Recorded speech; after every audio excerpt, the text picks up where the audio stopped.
Alright everybody, got another video, another subject to talk about. And this might be more of a niche subject for some people getting into this industry. And this one's going to be more geared towards operating equipment. And this will touch on, I'm pretty sure, both sides of the coin, non-union and union. We're not going to get into that side of it. I've already gotten adept about some of that stuff. I think there's a video, I have a video out there, I have a video out there that I think if you play a drinking game, how many times I say union or non-union, you'll be drunk at the end of it. Trust me, I know, I heard it. I uploaded it. Welcome back, first time to the channel. Welcome to the channel. I'm Dan, and I'm going to be the guru as best I can with my personal knowledge. Again, my personal take on what I have experienced. So this subject's going to be, again, like I said, a little niche and more geared towards operating equipment. So I'll title it properly. This is going to be what type of licenses would you need in order to run a piece of equipment in the United States. I can't touch upon other parts of the world or other countries, but I can state this country. So there's a handful of states that require a local or state a state license in order to run heavy equipment. We have Massachusetts, Pennsylvania, Rhode Island, New Mexico, Illinois, Connecticut, Utah, West Virginia, California, and Maryland. So those are just the states that I Googled for you guys, basically. There may be other states or other parts of the country that require some type of hoisting license, but those are the states that you're going to have to get your local or state licenses through.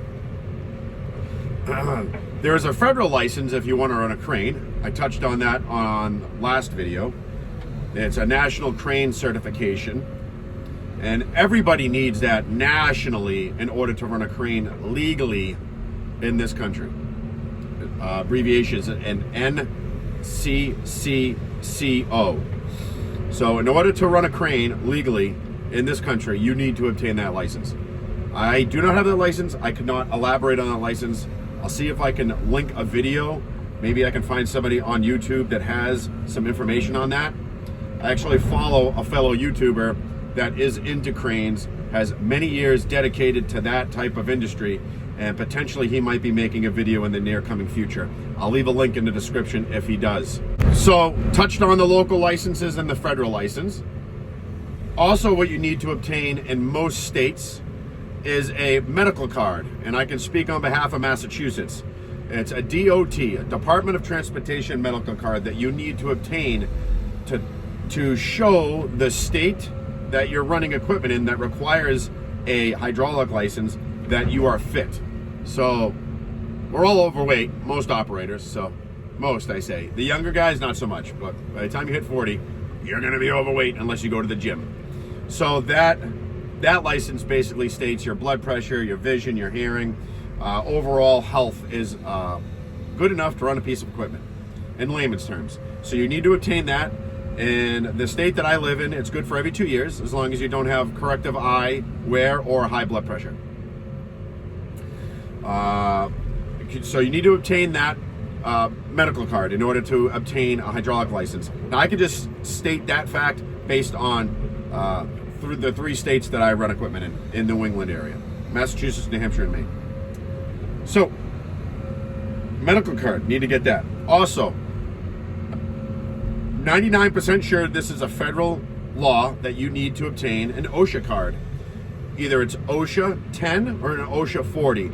A minimum of an OSHA 10 certificate, which states that you have completed a course in safety training and awareness. We just posted a video, I'll try to leave a link in the bottom or in the description, of safety, job site safety. We touched briefly on personal PPE protection and job site training and job site awareness and different type of safety protocols that you will get into as you get into this industry. So the OSHA card will fall underneath that. That is a safety orientated class that you will take.